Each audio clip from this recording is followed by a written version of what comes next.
everyone to our August 4th Paint with Gayle and Jennifer Summer Vibes.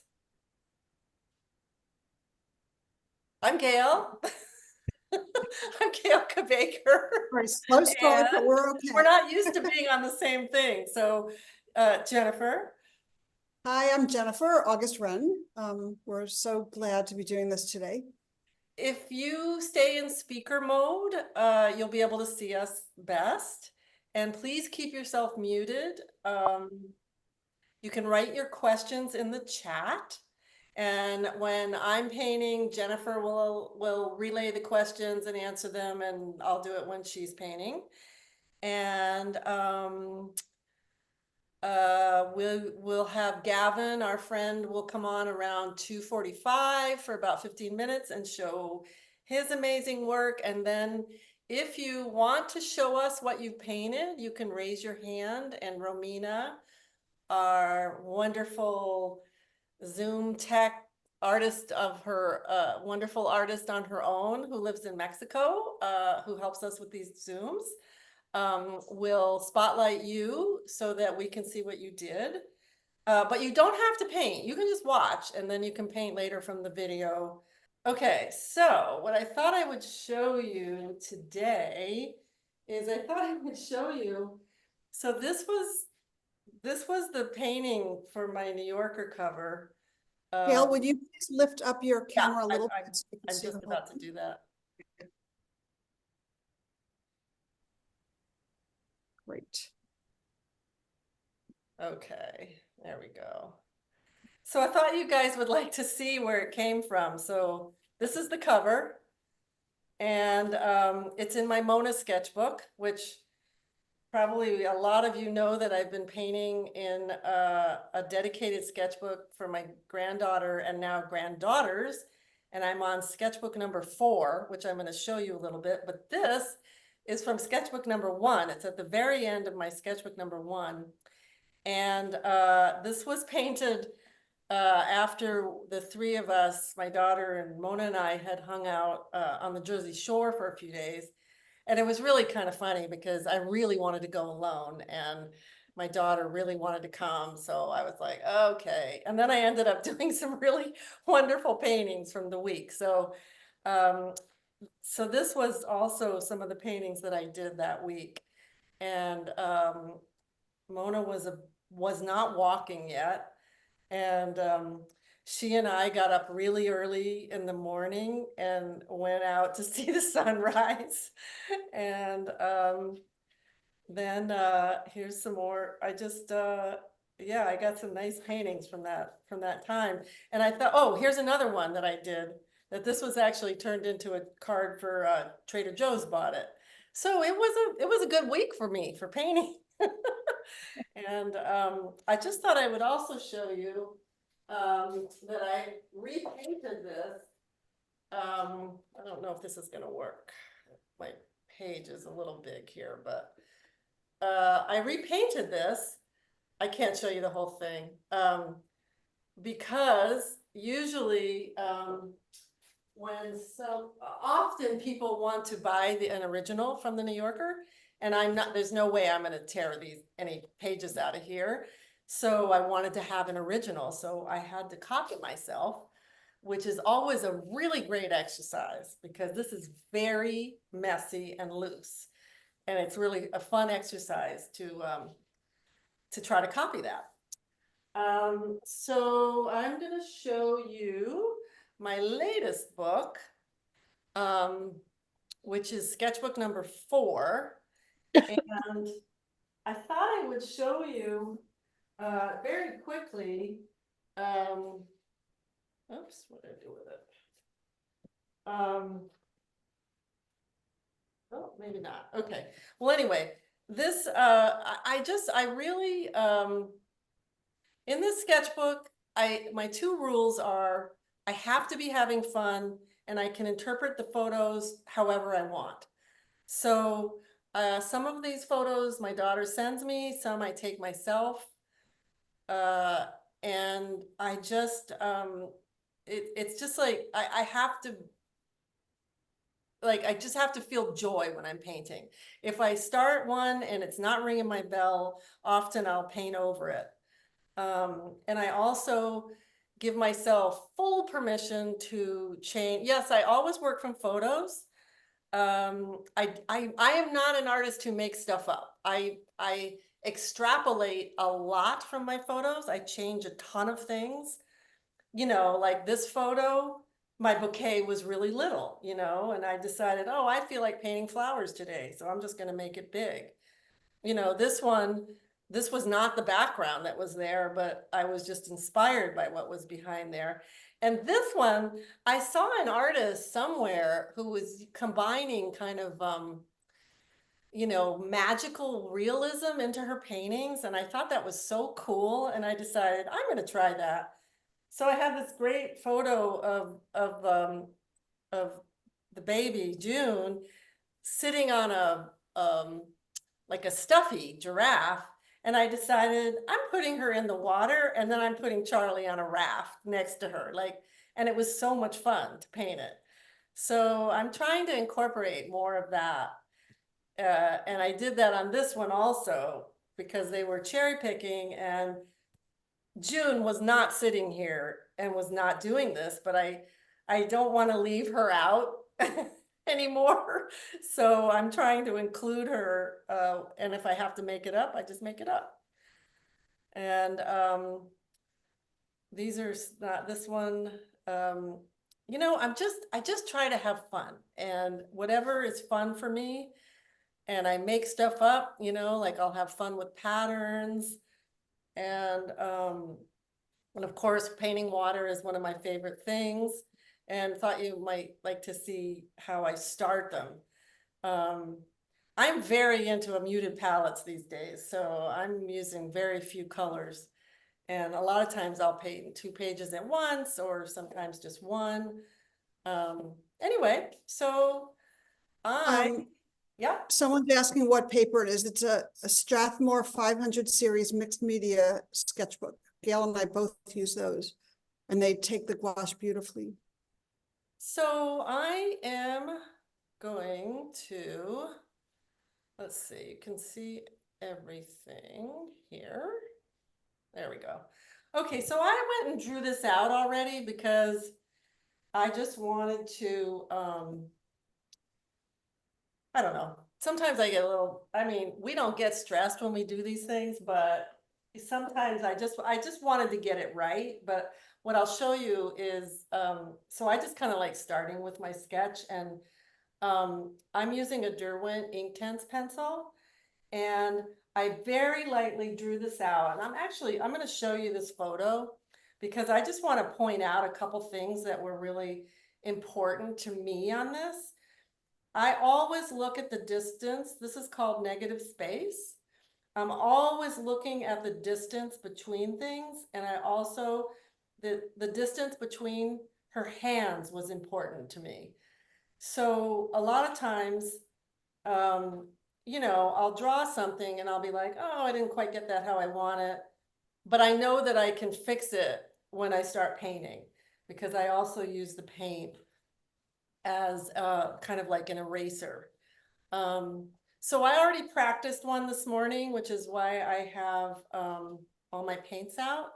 And we will show you all of our paint at the end, but I'll tell you I'm using aqua blue, beryl green, midnight blue, night blue, vermilion, and black and white. That's it. And and yellow. Oh, I forgot my yellow. Let's see. Jay Pale Yellow. So these are all Turner acrylic gouache, which are honestly actually way cheaper than Holbein. I didn't realize that. I just bought a bunch of new paint and I was realizing that they're way less expensive. I'm going to just tell everyone that if you missed what she said with the colors is when we send the recording out, we each take a picture of the paints we used. So you will get that. So, what I start doing is I start just blocking out all the colors. And, you know, we work out what we're doing for you ahead of time, so I know where I want things to go and how I want things to look. But if I was just doing this, um, you know, this would be part of my process of figuring out how I'm gonna paint it by starting to block it in and just kind of going back and forth between the background and the foreground. But when I paint water, I really look at the shapes that the water is making. And a lot of times, water, if you look at it really carefully, and also, you know, look at other artists who paint water, and, you know, just really start examining what they do. I mean, I've looked so closely at David Hockney's paintings, and let's see, there's another one, Christoph Niemann does beautiful water. I have a few favorites, and the Gail, will pattern, you mention what brush you're using, please? yeah, this is a number, oh my goodness, I can't see it. I think it's a 10. The 10 round. Yeah, 10 round. So I start out, and I'm gonna just kind of keep my my lines for the shadow, because I know but I could paint over them. Um, but I'm just blocking everything in right now. And sometimes, so if you look at water in perspective, which is what I like to do, the shapes are bigger up front and then they get smaller as you get further away.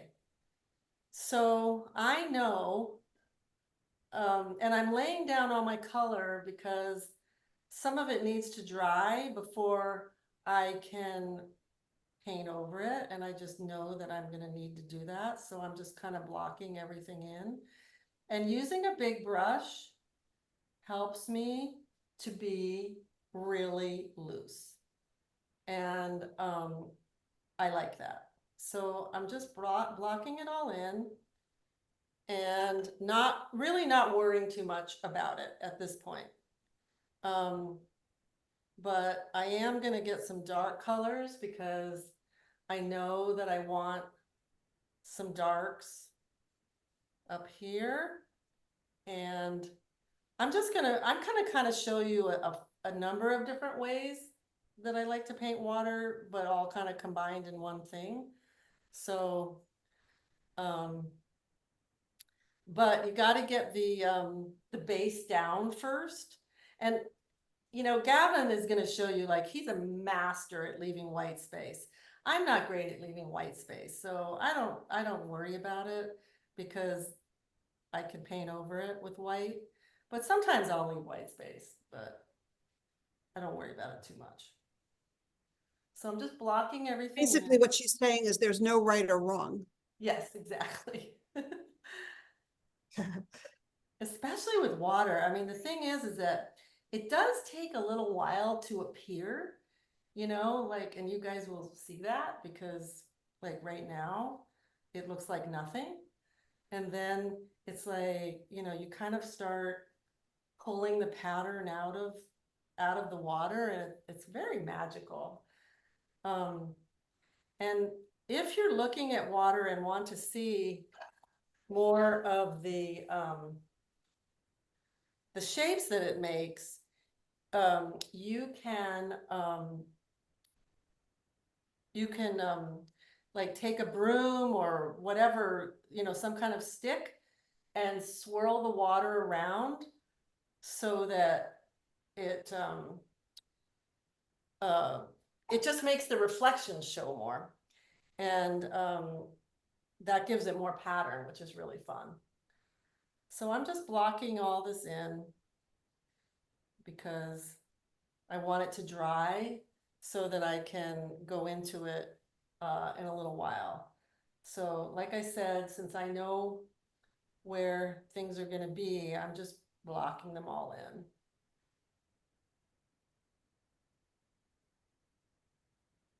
Um,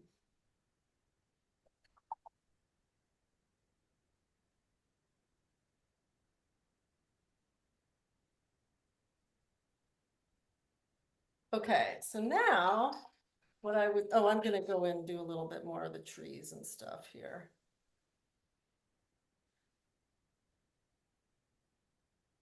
So as you can see, this is really loose. Like this is uh really random, really loose. Really not worrying about what I'm doing because it's just kind of what do we call this again, Jennifer? Remind me? We Layer call it one. phase one, layer Phase one. Yeah. And I try not to make things symmetrical. I'll probably go in and adjust the sizing of the trees. I tried not to put her smack in the middle. There we go. So I'm thinking about composition. And now I'm gonna go in with a smaller brush. And Gail, would you just show your photo one more time? But yeah, we didn't, yeah. Just,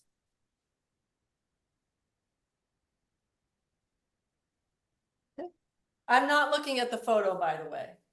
So. oh, that was the next question. You said it before she typed it. Yep. Nope, I try not to look at I try to draw it from the photo and then I put the photo away. Because, and then what I'll do is I'll look at it at the end. When I'm done, I'll look at it to see if I missed anything. And then, I put it away because I don't like to, feel too, married, you know, to my photo. I want to be able to change it how I want. And I don't want it to, and I always print it in black and white. I never print in color. It's kind of funny because it started because I just didn't want to spend the money on colored ink. And then it just kind of became incorporated into my style that I only draw from um, black and white photos, prints. We have two questions. So the first one is about a person who's new to using acrylic wash. So I'm going to just answer this. It's about sort of the amount of water kind of thing. So, and I can explain this more when I'm painting, but basically to keep the opaqueness of the acrylic wash, you don't use that much water. You did mention though about getting the paint. Oh, you mean getting the paint off your brush when you're actually painting, not cleaning it. So getting yes, you need a note, like dunk it in the water. Maybe show how you dunk, Gail, how much you dunk. Oh, well, I'm just dunking it Like quickly. one time, right? Yeah, Yeah, it's just time. like a dunk. A dunk, and then you could use it like use a piece of paper towel to get rid of excess because you don't want too much water, but you don't. So I kind of say Greek yogurt-ish. Kind And of.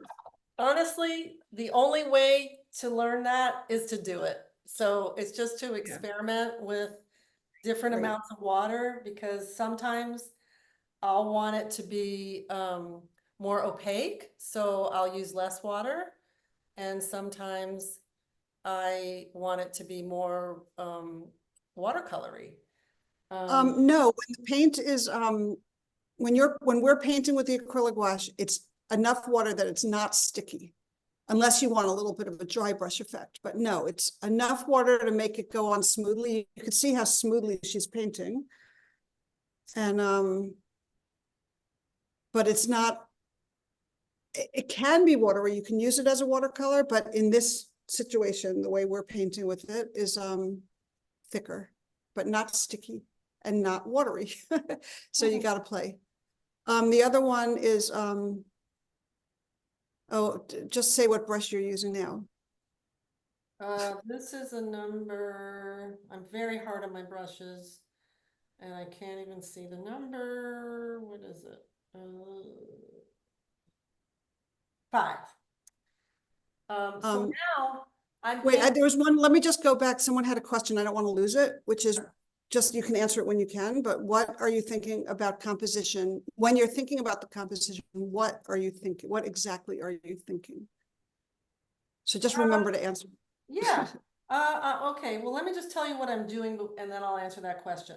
So right now I'm kind of like in layer one of the shadow, and the shadow, I'm sorry, the reflection and shadow. It's just I thought it was so pretty. And it's like, I have to get the dark part down before I can start pulling the pattern out. So I'm gonna start, because I had the dark part on my brush, I'm going to start adding this dark part other places. So that means that I'm gonna start making just some other fun patterns. And oh gosh, you know what? I'm realizing I should have talked to my sister before this started. My sister is a new painter, never painted before, and she's been coming to my class, coming to these classes. And she said something after our last workshop about explaining something more clearly, and now I can't remember what it was. But it was like I was assuming there was something that I was assuming that people understood, and now I can't remember what it was. All right, if you say it again, I'll see if I can catch it. Is Okay. your reflection pure black paint? It's navy. It's not black. It's black and navy. And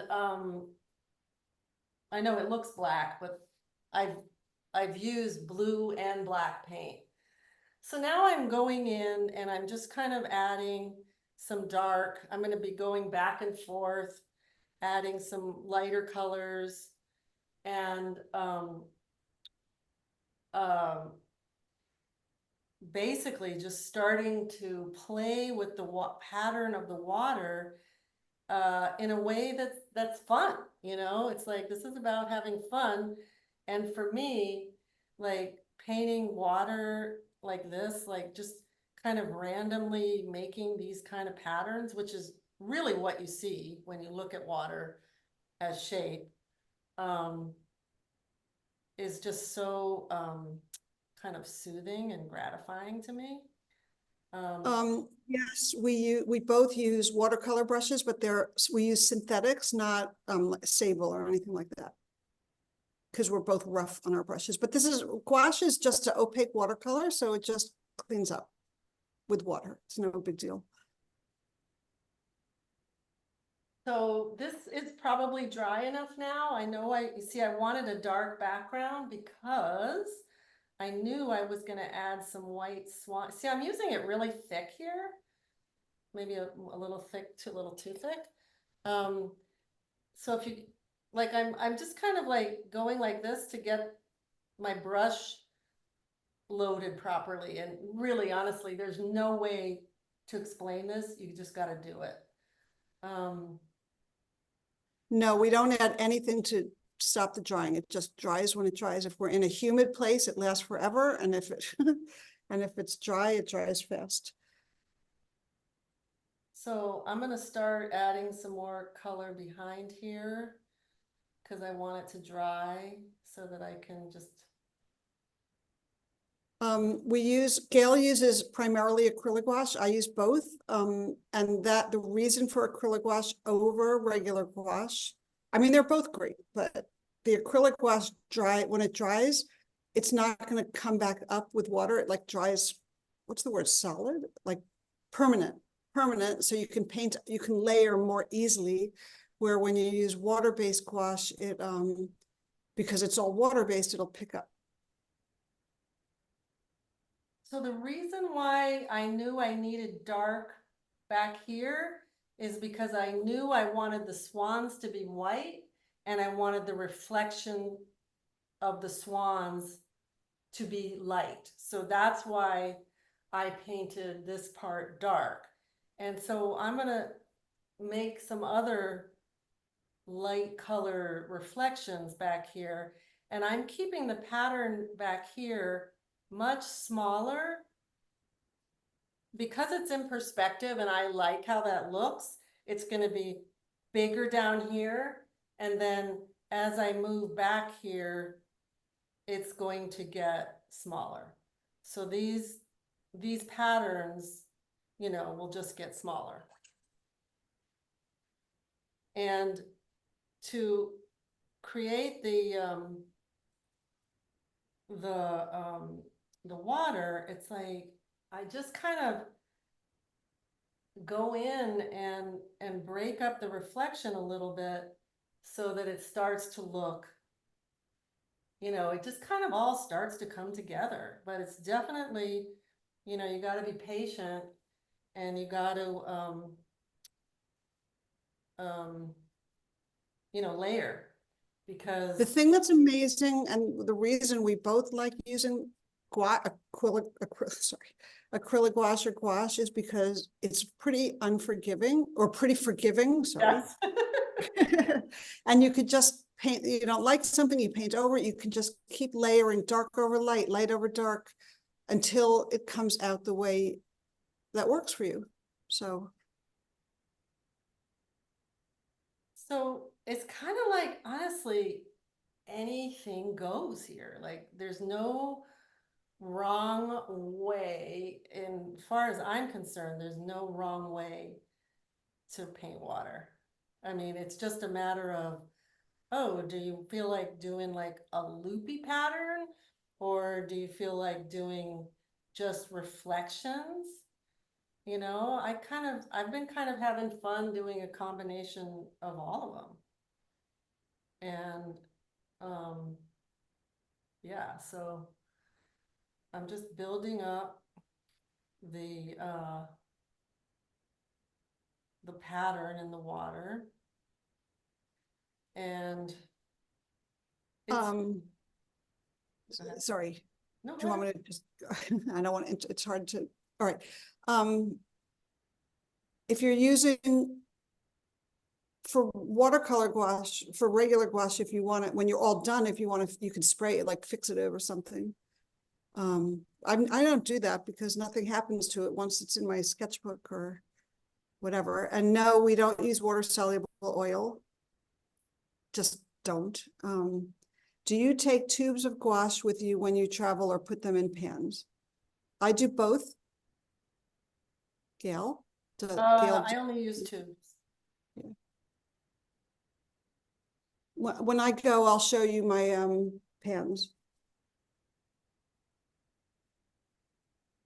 If you walked away from the painting and came back later, would the same paint and their colors be too dry to use? Would regular gouache be able to be used again? Yes, both.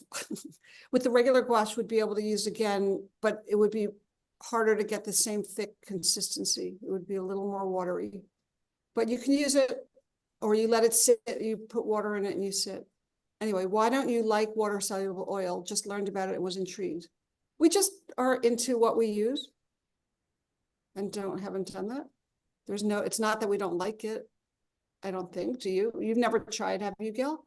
Tried water soluble oils once. I don't know. I'm just lazy trying new things.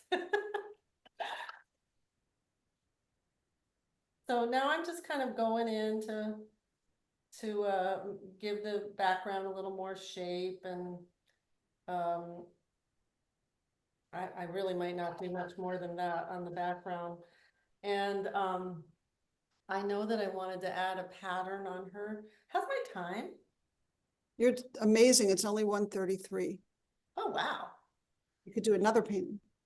No, I've got a lot more to do on this pattern. Oh, Yeah, I just was curious.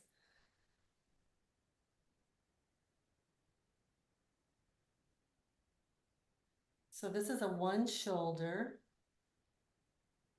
little, um, and you know, I think I'm gonna add some light. I like to have a little, oh, so you know, something funny. I often do this on the sides, and I always crop when I show stuff, when I show my work, I like to see it cropped. I don't like to see the edges. But when people buy work from me, a lot of times they'll frame it and they'll show all the goobers on the side, all the painting, because people like to see that. So Um, someone's asking, for someone just starting to use gouache, do you have colors that you recommend? I would say just get a basic set to just start out, because you really can mix everything. I think we have that on our supply list, the basic set of 10 or whatever.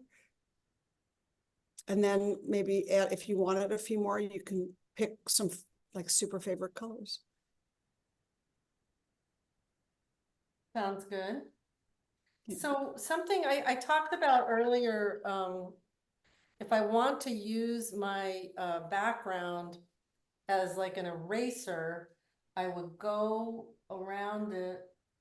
And I'm still using a number 5 brush. I haven't, I'll switch to a smaller brush to get more detail. But, you know, let's just say I didn't like the shape that I made. I can literally go in and change it. I like how this looks, so I'm not gonna change it. But I, this is what I mean, like, okay, let's say I don't like this shape right here. Well, I'm gonna change it. I'm just gonna paint over it. I'm gonna make it thin. And I don't know, something bled into that, but I kind of like how it looks, so I'm gonna leave it. And then I'm just like continuing to pull out pattern in a way that is fun for me right now. And, you know, it's it's just very meditative and um, you know, kind of no way to screw it up, really.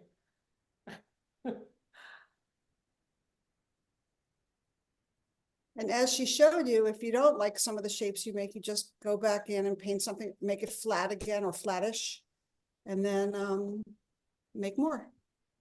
It looks like you're not rinsing your brush between different colored strokes, or am I missing? I am. Yeah, if I'm using different versions of blue, then if I'm using a different color, I'm cleaning my brush in between. But I don't worry about it too much. The only time I really worry about it is if I want a really a clean white, and then I will use a maybe use a different brush. And she Or definitely cleaned it well, or used a different brush when she put the orange and the yellow in, or else yes, that would have yes, gotten sure. muddy. So now I'm just kind of pulling out more. I want to have nice contrast in the water. And, you know, if you squint your eyes and everything starts to look the same, that means you don't have enough contrast. And then I'll just start seeing like, okay, where can I add more contrast? You know, I feel like I, like I think I could have a little more dark up here maybe. So then I'll just kind of go in and start pulling out some more. I thought of something you could do, people could do if you're not able to see the contrast very well, is you could take a picture on your phone and desaturate it. And then if everything looks kind of just the gray, there's not enough contrast. And then you could add more lights and more darks to build it out. That could be a really easy way to Yeah, or a see. lot of times I like, I turn it into black and white and then make it high contrast so I can see the shapes more. I feel like this is a little clunky right here, so I'm just gonna make it a little more graceful and maybe make some water going through it. Cause I really want it to look like it's a, you know, it's not a, like a creepy, um, a creepy thing behind her, but, Are you adding black to make the darker blues? yes, I use a lot of black. I always have black on my palette. I always have white on my palette. And I'm, I didn't use a skin tone for this. I like to make my skin tones. I have this silly thing that I do with myself where I use a limited palette and I only put out X amount of colors and I try not to add more colors if I don't need it. So for me, making a skin tone from orange is just, I just add black and white and maybe a little bit of yellow. But those colors are on my palette. So I'm not adding like a skin tone color. Your compliment is, it's looking so great, Gail. And you Thank have a you. 10-minute signal. Okay, so now I'm just gonna, you know, if you look at water carefully, when the light's hitting it, it really, like, sometimes it just looks like these these dots that I'm doing, you know, it's like that's really all you see is just like a mass of white reflections. And I just think that's so pretty. Um, Sparkles. yeah, it's like it sparkles. Um, but this is, you know, I mean, I did use a traditional water color here. I mean, I've done paintings where I've done water in pink and red, you know, it's like you don't have to use blue. It's a really fun exercise actually to try painting the same scene in different, um, So someone's saying, when I use black, it kind of looks dead, and some artists suggest to avoid it and make your own with brown and blue or whatever. Do you ever take that approach? no. I do. I do sometimes. Not all I will use black, but I do mix my own. But either way. I think I'm often mixing another color into black. So maybe I don't use it by itself all the time, but I don't, I, when we're away teaching, Jennifer is the one who teaches the, how to mix color and, you know, all that stuff. Jennifer is really good at that and I don't really have the same language of like the correct way to do things. I kind of never, I'm kind of I have to say, I'm really a self-taught painter. I really didn't paint in art school. I just realizing that. Like I started painting and no, I never took a class. Um, so, That does look, it looks amazing, Gail. oh, thank you. Well, I have painted this many times. And it is one of my favorite things to paint is water. And I'll tell you, I had an epiphany. I saw David Hockney's, one of his paintings at the Met, and I swear to God, it was like I got a spiritual message. I was standing in front of it and I was just like, I have to paint water. And then I contacted one of my husband's cousins who has a place in Phoenix with a great pool, and I asked her if she was going to be on vacation anytime that I could house sit because I wanted to paint her pool. And it was winter, so I didn't know anybody who had a pool, you know, that I could paint. And they were going away and I went and I stayed in their place for 10 days and I had some people come, other family came and modeled for me and I just got completely obsessed with painting water. We put some of the David Hockney reference in the reference we sent you. So if you've never seen it, that's where it is. A little. I'm feeling like this was a little bit like too, I don't know, too something. You know, can I make a comment? Yeah. On those two things, now it kind of looks like sunglasses or something. So maybe the big giant round ones get broken up a right. little bit. Now I will not ever be able to see anything other than sunglasses. I'm gonna make it dark. I just You see, now I'm making her change the whole thing. okay. So now, so this is where like painting water, like you really, like there's no, oh, I know, I'm gonna bring something over and show you guys before I end, because I have one of Mark Ulrichson's New Yorker covers on my wall, because I met him in his studio when he was working on this painting, and then when it was on the cover, I felt like connected to it. Plus, I'm a big dog person, but his water is so beautiful. I think I'm done. What do you think? I think it's beautiful. That's great. Okay, so Beautiful. I'm gonna show you, just a second, I'm gonna take his off my wall. I hadn't planned to show you guys, but I just wanna show you really quick. Can you see it? I see the reflection of my light is, hang on a second, let me turn that off. Oh, there we go. See how random all that water is? It's so loose. It's so like, um, okay, so now I'm gonna show you some of the other paintings that I did in my process. How am I doing on time? You have, you have 5 minutes. 10, Okay.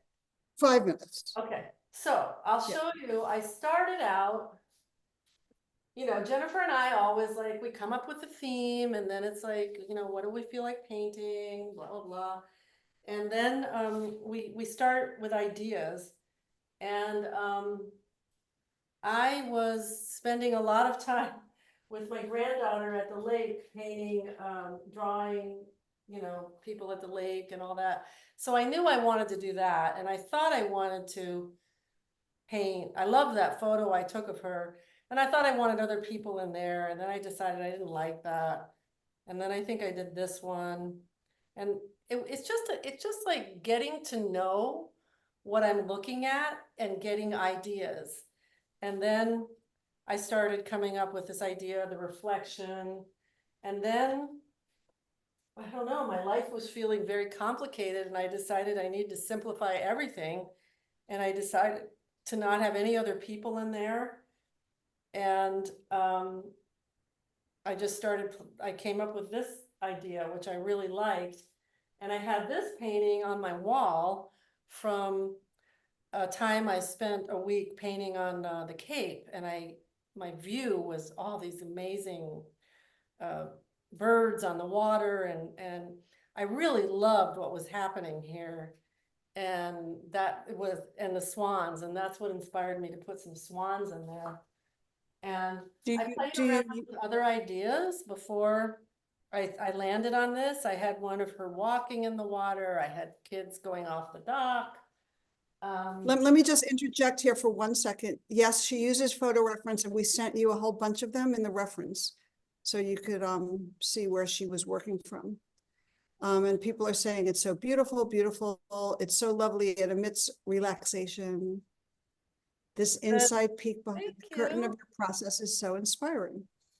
So I painted this morning because I like to know, first of all, how long it's going to take me, and also to get an idea, like I was explaining to you, to make sure I knew what I needed to paint first, So I didn't finish this, but I started it. So this was like my warm up from today. And just so, oh, here's the photos that I wanted to show you guys. So, this is what I print out to work from. And this also gave me the idea. This wasn't the photo that I worked from, but it also gave me ideas for the pattern. And I showed you the painting of the kids in the water. And just so you know, this was my photo reference that I ended up putting in water, So it's like just, think of your photos as just a jumping off point. I mean, unless you want to paint something really realistic, who cares, what you do with it? Anyway, I think I'm done. Oh, do you recommend that we focus on the same subject for a few paintings or go from one to another? I often have 2 or 3 paintings on my table at the same time because I like to go back and forth between paintings. And sometimes it's the same thing and sometimes it's totally different. No rules. It's, and last question, and then that's it, but do you ever trace photos? Do the circles have to be on a level plane? Okay, the, the tracing photos things. Sometimes if I want something to be really specific and it's really hard for me to get it, I might trace the outline a little bit and then I'll redraw from my line.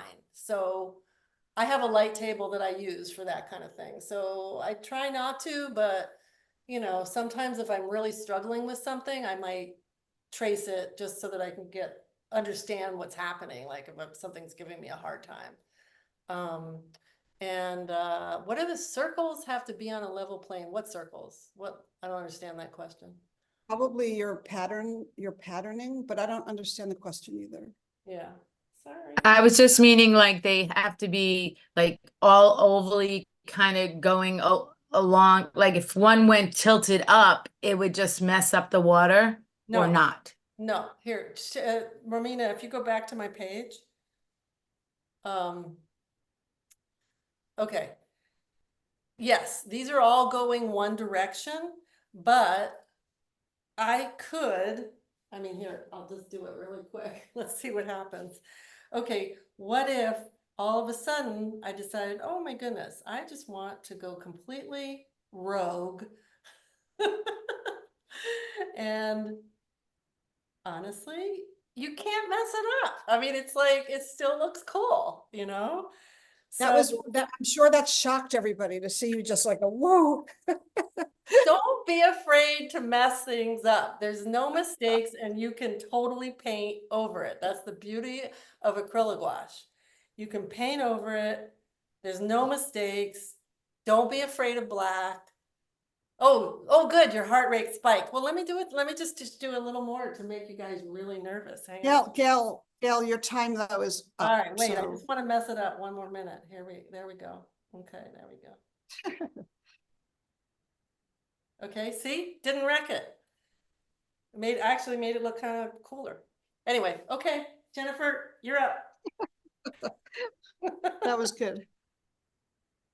All right, so I'm gonna first show you just what I've been working on lately, which is, you know, I was teaching in Portugal and then I was on vacation and then what my mother had died and I was just not in a painting place. When I got home and all this stuff and then I got really sick for a week and anyway, I couldn't get back into any kind of rhythm with painting at all. So I was on a call on a Zoom where it was a book reading group or something. And sorry, I'm not going to go into that right now, but we were painting the book covers as we talked about books. And I did this one during that call, and this was just a Frida Kahlo book that had a black and white picture of her, and I got to I reinterpreted the book cover in the colors I felt like it, and it just got me on a roll to just be painting. So this is an amazing exercise to play with. I've been having such a good time with it. So I do have a few of the this one is a little bit more realistic to what but I didn't I just painted it down in my style. And these take a half an hour. I'm not spending a lot of time on this stuff. This one is this book, a black and white cover. Well, I have that light too, but you can just see. And then I love taking black and white photos and reimagining them in color. These were, I had less time, so it was just super simple 2-color ones. They're books I keep for reference or just things I happen to have around. I was trying to find this so I can show you the cover, but I couldn't find it. It was just a catalog from Cape Town from probably the 50s or something. I don't even know why I had it, but I made it a lot brighter. I really like doing the type, and it's such a fun project. This one is this one. And you see, I'm like, yes, I'm copying it, but I'm also choosing my own, the amount of color I want to use and whatnot. This was, oh, I do have this one. This is from like a portfolio of some of these old photos. So I reinterpreted those colors. That was really fun. And then this was from a book of color that I love mixing colors. So that was this one took me a little longer to get the color. And this morning, I just wanted to sort of warm up. So I probably 20 minutes on that one. And you could see that was just a catalog, a seed catalog I got this summer, last winter. So that's all I have right now, but I'm going to fill this book up doing this. It's a little bit mindless, like it gives you the sort of the idea of what to paint, and then you can go and do it as you wish. This I did change. I added a few more flowers. It's not the same exact thing. And I used an acrylic Posca pen to write the words. So I make it easy. So that is what I've been working on lately. And a few people asked me because in one of my newsletters, I had talked about this. This is this is water-based gouache, dried out. And on days where I just want to not take a lot of time mixing colors and squeezing stuff out, I will just use this. I put enough water on there so it loosens up, and let me see if I have a piece of paper. I can just, paint. If I put enough water and let it sit for a little while, it'll get thicker. But I really like to use this. This one's too big for me to carry out. I don't carry that one out, but I have a few of these kind of things that I made where I just took, this is a business card case kind of thing. And I just took these little, watercolor things, the same thing. It's water-based gouache. And I can just wet it, and then you put it down. So that came out pretty thick. So just, I like using, I would say most of my painting career, I've used water-based gouache, and I only started acrylic gouache a couple of years ago, maybe during the pandemic or a little before that. So yeah, and I love acrylic gouache too, but today I'm going to be using a little bit of both actually, and I'll explain that as I go. Okay, a couple questions. Hang on a second. Let's see. Hang on. I got a bunch of questions here. What is your favorite pen or marker to use over top acrylic paint for mixed media artwork? The favorite, I don't do that very often. I mean, I did say that I did, this is what I was using just for my lettering, this Posca pen. It's like that, but I don't do that very often. So I don't know that I have a favorite, but this works really well for white, especially. Okay. Does the water-based gouache stay as vibrant in a pan over time versus staying in a tube? I think so. Oh. Yeah, I think so. Okay. I mean, it's not going to be as vibrant because it's not as thick, because when you add the water back to it, it's a little bit more of a transparent thing because it's dried already. And when you put it straight out of the tube, it's thick, and you can control how thick it gets, how thin or thick it gets. Okay, so is the larger palette airtight once closed? No, that's why it's all dried out. It's just like a vessel for me to have the paint in. This one, and this one unfortunately doesn't have any mark, I bought it years ago, there's no markings on it anywhere, so I have, oh, wait a minute. Mijello, Magello. There you go, you can Google that. Okay, I'm not by any means recommending you get this, I'm just, you can use any kind of a palette that has wells. You could put it in something that's just, oh, if it's staying in your studio, it could be something that's just open to the air that you just keep aside, because that's all it is dried up paint. So, okay.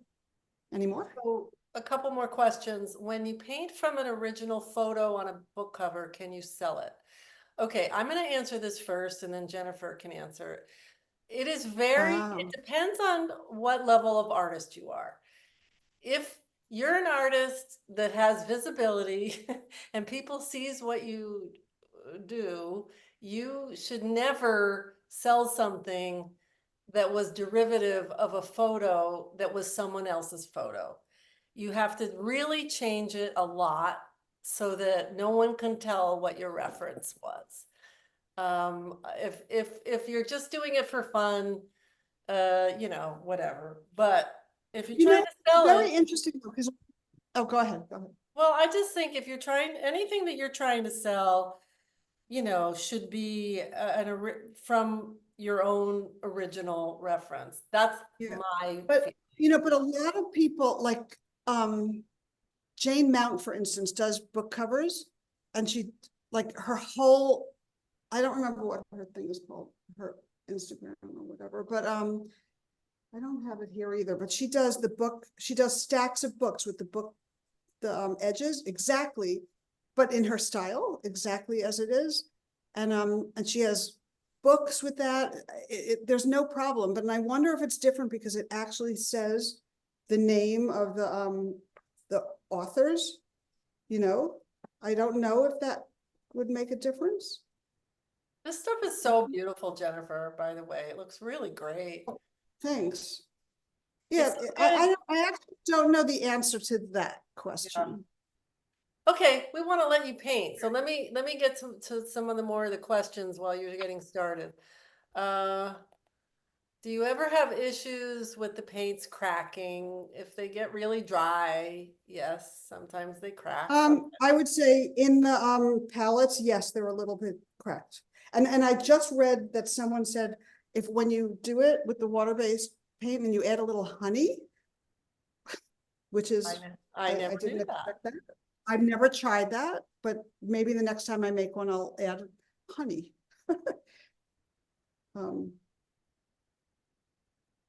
So what brand of water-based gouache are you using? Winsor Newton or Holbein.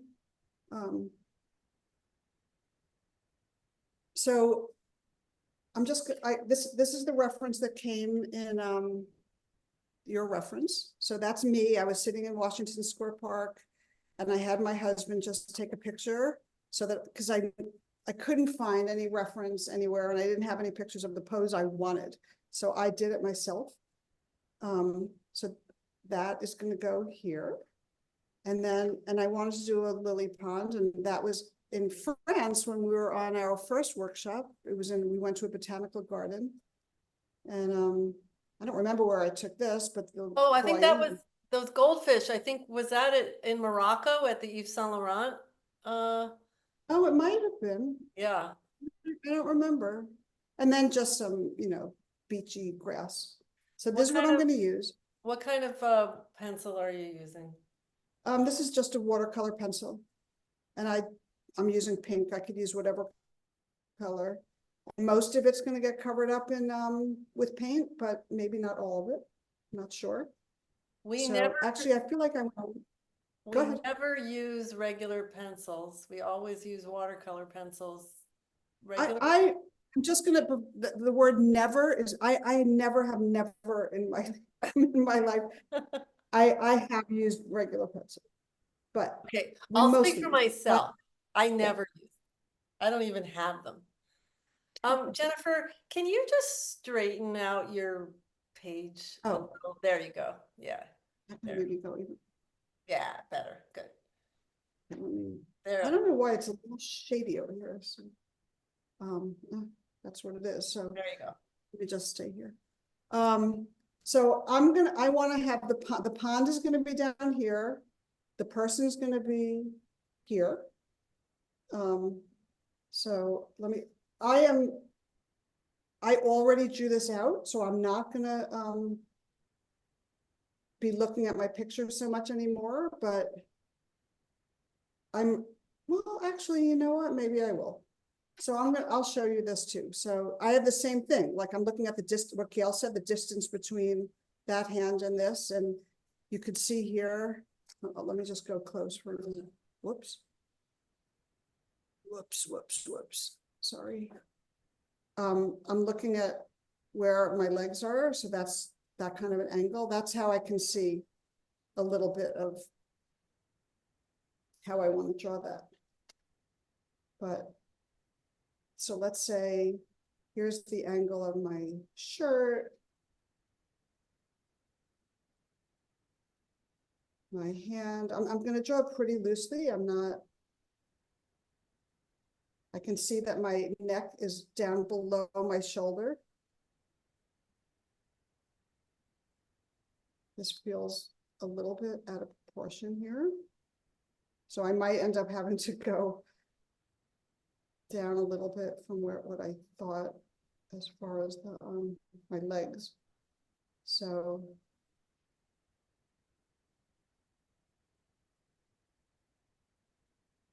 Yeah, and I don't really care if it isn't right. I'm not trying to be perfect in any way.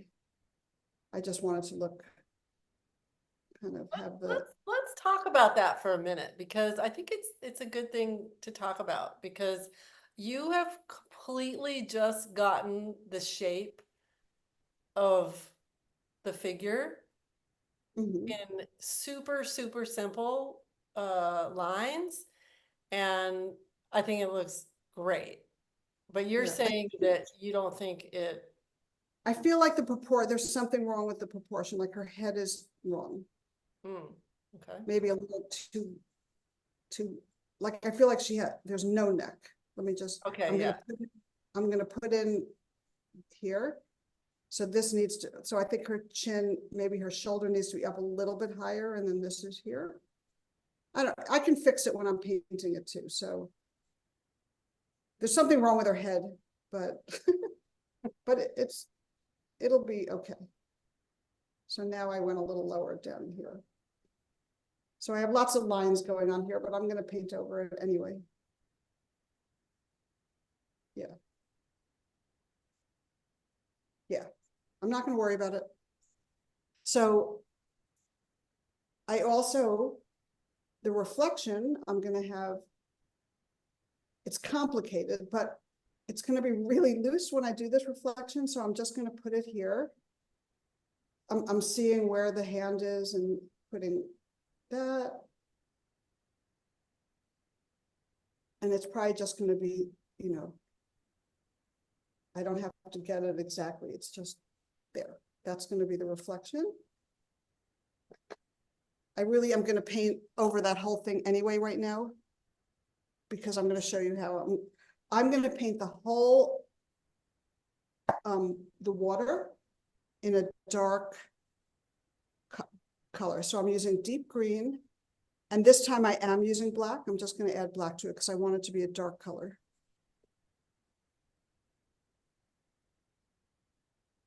And I'm gonna use this square, because I'm doing a big area. I'm using this square 1-inch brush.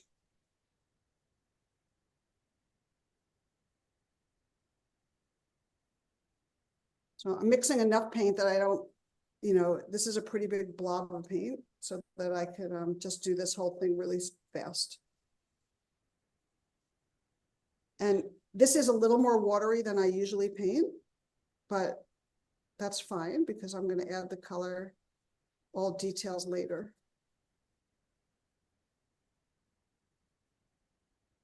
And maybe maybe I want some areas that are like more watery, so it changes the, it's not so you know, maybe softer a little bit there. And darker there, you know, where the, I could even go in a little bit here and make a little bit of a lighter color, because when I put the lily pads and the flowers on top, there's going to be some variety in the background. Okay. And then I decided for my background, I'm just going to kind of do the impression of there being foliage and trees back there. And I'm going to keep it really simple.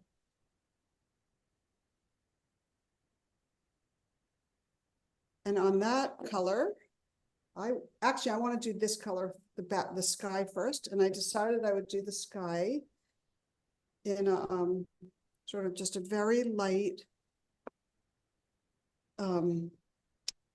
like greenish,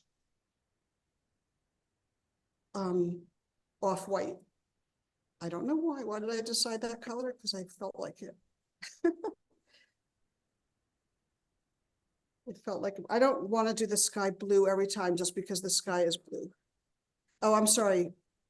I just put out some permanent lemon and my white, and you'll see all these colors at the end.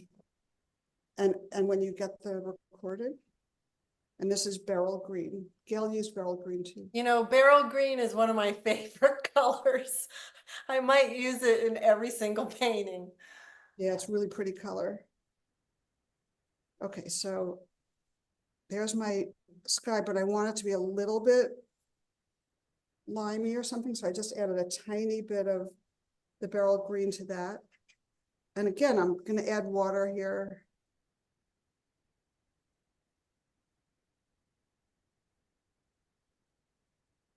Yeah, I love that you're not making the sky blue. I think it's really good to do that.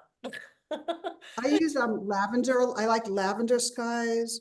So on this, if I wanted a little bit of variety, I can add some white in one place. I can make it a tiny bit deeper in another place if I felt like it. You know, so there's a little tiny bit of variety. Can you even see that? Yeah, a little bit. Yeah. Right. I do have to clean my brush now. And I switched to, what is this one? This is a 3/4 inch. So now for this, I should wait for that to dry a little bit. So let me go and do her shirt. Ultramarine. I'm using 1, 2, 3, 4, 5, 6, 7 colors plus black and white. So it's not like every color in the book, which I sometimes do. But what I do to make 7 colors work together is I mix them, like a little bit of this one into that one. So there's nothing that's just pure. I wouldn't use ultramarine pure. It's actually, to me, it's kind of ugly. I don't like it. So I wanted it to be darker. I just added my green into the ultramarine blue. And now I can paint. I think it's safe to say that we don't use that many colors pure. We're either, I would mix white with it or black, or Yeah. I use, And I will be adding white. Yeah. yeah, very rarely do we use it straight out of the tube. And that's a way to create harmony, is to mix the colors that you're using together, that you're using the colors that you've chosen, as you mix them together as you're painting. That see, I can see when I'm looking at the photo and this, that her torso is too short. So I'm raising it up a little bit, so she doesn't look, and she might end up with too tall of a torso. I don't know. I'm not going to worry about that either. Okay. So you're painting with your photo reference right there. I am, but you know what? I haven't even looked at it. Okay. I haven't, I'm just looking at my drawing now. Okay. But I can go back and see. I just felt like it was she was too stumpy. Well, her head is too low now, but Yeah, now her head is you're too gonna low. fix that when you go in there. Yeah. But this Yeah. is how we fix. So now I'm using a little bit of yellow ochre and some yellow, and I want it also, and a little bit of the beryl green and maybe some white. More yellow. Can you see what I'm doing? I'm just trying to get a color that I think would be fun for the pants. I don't want to do white pants. A little bit more ochre. I think this might be pretty.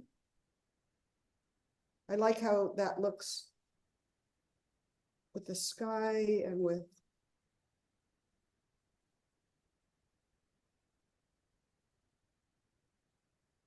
there. Maybe her.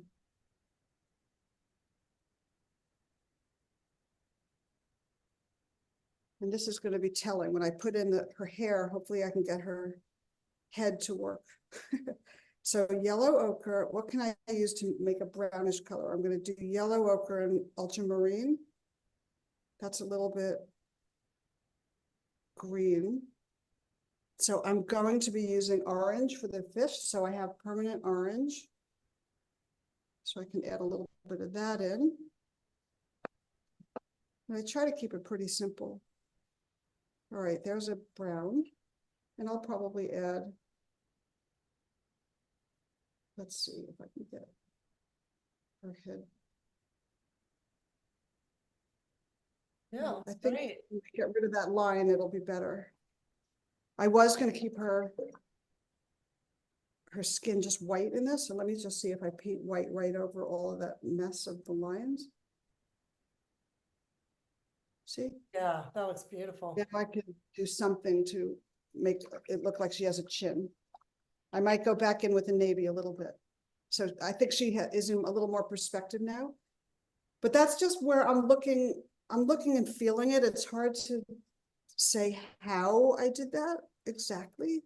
It's from doing it a lot. Here I made added some white to this so that there's a little bit of change in the color. Okay. All right. And now I'm going to do the foliage here. So my beryl green. And I'm going to add a little bit of yellow ochre. I don't want it to be pure. So that like just took the sort of an edge off of the Oh, brightness I of love it. that color. Yeah, How this did is you really just- pretty. Yeah, how did you just get that color? I put yellow ochre and a little bit of white and the beryl green. Oh, that's beautiful.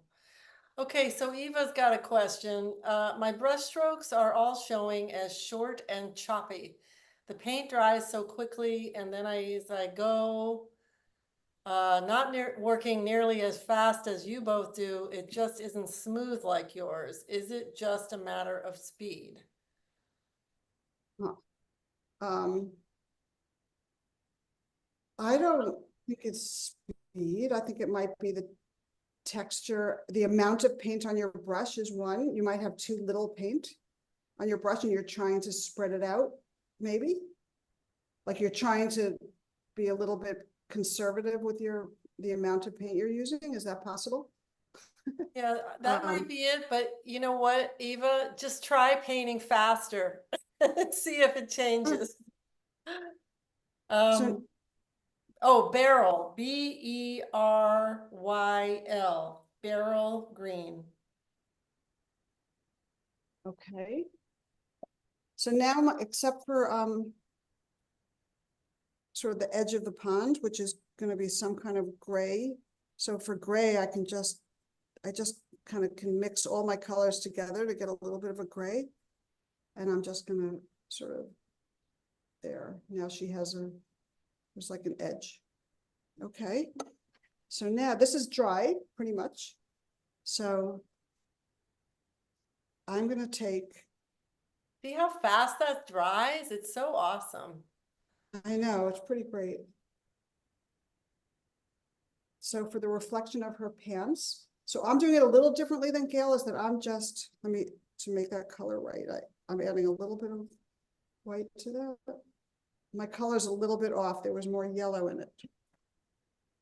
Is But that, it doesn't have to be. oh, okay. What? No, they're answering their own questions in the chat. Thanks, Christine.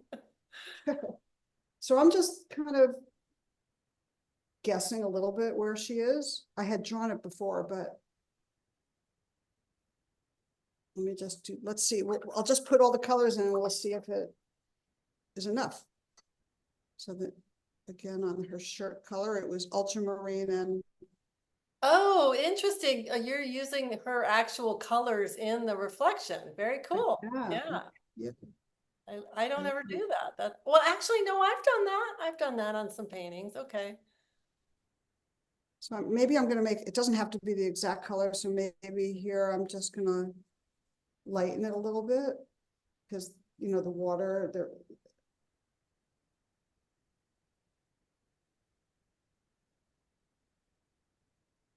There's a certain amount of just trial and error with all this too. There's like, I don't know exactly what's gonna happen.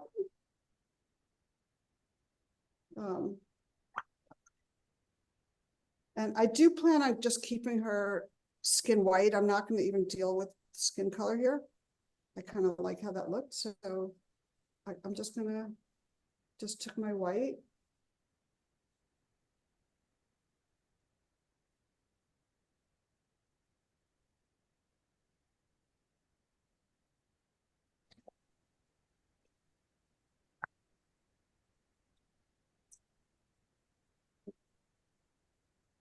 You know, there's a lot of trial and error with this kind of thing.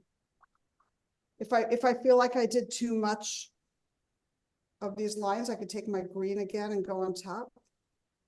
You know, nothing is, it's the same as what Gayle did. It's there's a lot of room to play. And then the Okay, hair. Barbara has a question. I just bought a bunch of regular acrylic paints. Any way they could be used in this manner with a fair amount of water added without having to go out and buy a bunch of gouache? A lot of those book covers I did just now were actually in acrylic because I've been having, because it comes out more textury. It's not quite as flat, although, you know, here I didn't do it completely flat, but it definitely comes out more, a little bit shinier and more textury, but I kind of love the you know, the way it looks. So yeah, definitely. I would play. You know, All right, so I bought some paints at Home Depot. I'll show you guys before we end. They have these little tester paints that you can get for like $6 of a jar, and you can get a million colors. And I started using some of those on some bigger paintings where I would use those as my base colors. So no rules, you can mix anything with anything. So here I decided I wanted to put some, you know, reflect some of the, you know, this happening. I So realize it should be. Charlotte's saying that you can add matte medium to acrylic to make it matte. Oh, well, that's good. Okay. Thanks, Charlotte. Okay, so here, now I'm gonna just make lily pads. Actually, I want to put the lily flowers in first, so I place them down. So this is interesting. I'm gonna use my opera pink, which is a water-based gouache. I'm putting it right on top of my acrylic gouache. I don't have any problem with that. It doesn't even resist it. It's fine. Or if it resists it a little, it gives it a little texture, which I don't mind either. So I want to put one flower about here, maybe a big one. Oh, and you know what? See, it doesn't come out that well, but if you add, this is what I forgot to say. White, which is also, the white we use also is water-based. If you add a little white to the water-based gouache, it makes it more opaque. So now look how pretty. So this is one of those water lilies. So another one here, a little smaller because it's a little further back. So pretty, Jennifer. Thank you. What size brush are you using? So this one is 10 and it's a filbert, so it has that. I'm just playing around, you know, I'm so no rules. I can't. I just do what I pick up, what I feel like. I'm not, I don't know. I try not to worry about anything. I mean, it just, Okay, we use Winsor Newton designer gouache permanent white, and all of these things are in our supply list, so don't worry too much if you forget, because you get our supply list multiple times, so you'll have it.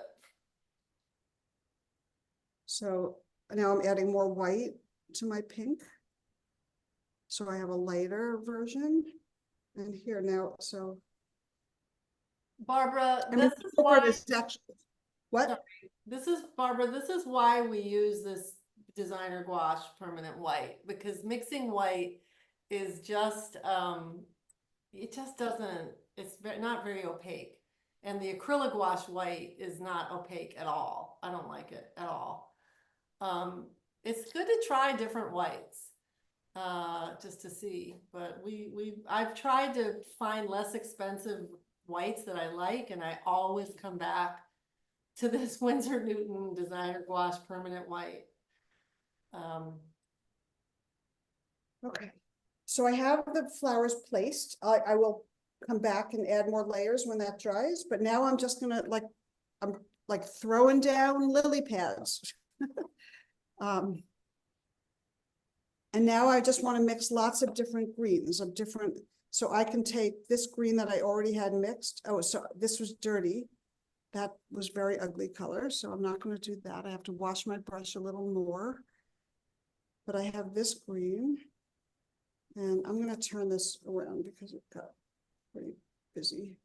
And let me put out more yellow ochre. Yellow ochre is a great way to make your green more olivey, which I tend to prefer olivey greens. I love this color palette, and you know what? I don't think I've ever painted in this color palette. Like, this is so pretty. Um, I want more brightness in that green, so I'm going to put yellow into it. But you can see I'm using the same colors, and I'm just going like using them all together. So it's starting to, like, it's balancing, you know. But you're not planning to have flowers on those? Nope, I just that's the amount of flowers I'm going to do. I mean, you can see here they're not on every single one, Uh-huh. right? So I kind of took it from that because I don't have a lily pond near me, so I can't go look. Mhm. It would be nice. All right, here's a little ultramarine I'm mixing in, so that's another blue, another lily pad color. Just,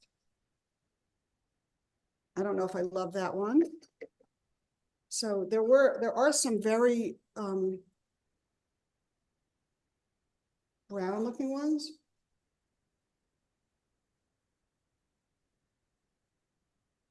You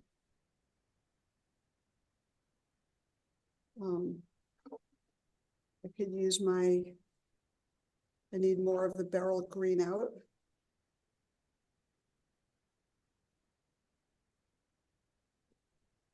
What if I add, like, this is where I can play a little bit, add yellow to the beryl green. See what that Which looks. Princeton brushes are you using, Jennifer? They're the Select. Now I just mixed that color I just had into the green I was using before. I mean, maybe some of these are just a circle, right? It doesn't always have to be the full, I don't know. Let's put a few fish in right now. So I have my orange here. You know what, just so you could see, I'll put some more.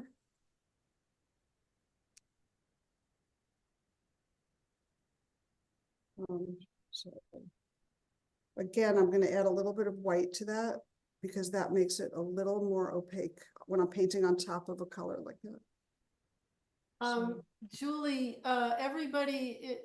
some people like to paint while we're painting, and some people just like to watch. There's kind of no rules here, but I think maybe people who've come to a bunch of classes, maybe might paint more.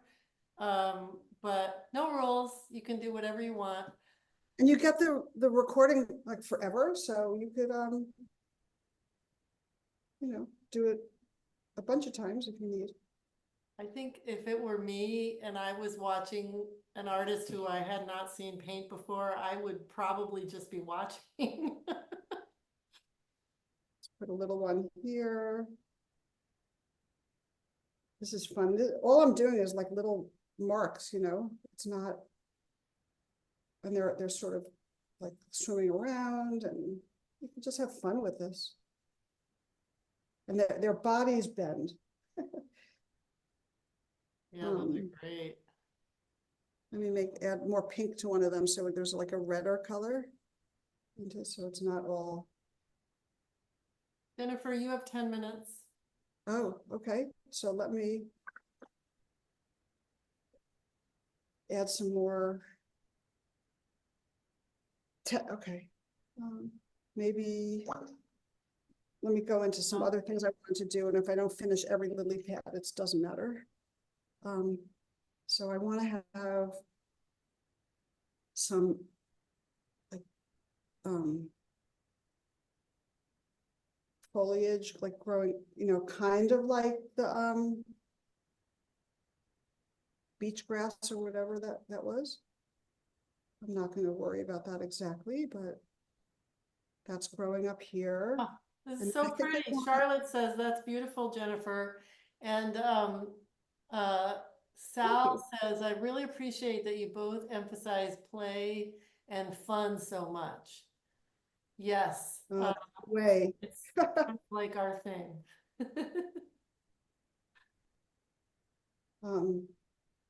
So there's a few big reeds coming up here, maybe. You could paint right over stuff because, if it was in the water, if the fish are in the water and there's something growing on the shore over here, it goes right over, right? I'm just gonna stop there. I could keep going. I'll show you what I'm working from after, so you'll see where I was. And then here's just, the flower part of that. Ariel, you're not alone. When we teach our workshops in person, that's usually what everyone wants to work on, is loosening up. Yep. That's why sometimes, so the tricks are to use a timer, like do things in give yourself 30 minutes to finish something or whatever time you want. Give yourself use a bigger brush. There's all different tricks to like making yourself go a little faster. So in the areas where the flowers are going into the lighter background, I'm gonna make a darker color so that it shows up there too. Oh, you know what we we forgot to say, we're coming up with a theme for our next workshop, which is actually going to be in a month. And if you guys want to put in the chat what theme you like best, we will take everything into consideration. Maybe how some koi have those spots on them. Maybe let me just try that. Wendy, we both often do that. We like to combine different photos, and that just kind of goes along with not being completely married to a photo, having any of our paintings look like one specific photo. I want to have a little reflection of the sky coming in. Maybe it's a little darker than what the sky actually is. There was a little green in that sky. So maybe there's just some more reflection going on. This is playtime. I think on this one, I probably spent a little bit more time on my practice than I am here because time goes fast and I'm also talking while I'm working, which takes up a little bit of time. Barbara, yes, we have all of these classes for sale in our shop. Maybe Romina can put a link in the chat, but we can also send the link when we send the email out. Putting a little touch of so you see just on that fish, just putting that like bright color there gave it a little bit of a pop. I like that. Oh, it's one thing that I feel like I have to do, which is one, I'm just going to give her some lips. So there, it sort of defines her face a little bit. Oh, nice. And for her pants, I'm just gonna kind of do just like, that's a little darker than I wanted to do it, but it's okay. Christine, these classes are separate from Patreon. So these are different. But when you join our Patreon, you get access to all of our 1 hour Zooms that we do on Patreon for Opera Pink. Beautiful. So is my painting time just about finished, or you have time to show my, yeah, you have time to show your stuff. so I should do that now, right? Yeah, you have 5 minutes. Okay, so I'll show you now what I worked from, so you'll see the difference when I had a little more time, not a lot more time, just a little. No, that's beautiful. I love it. This is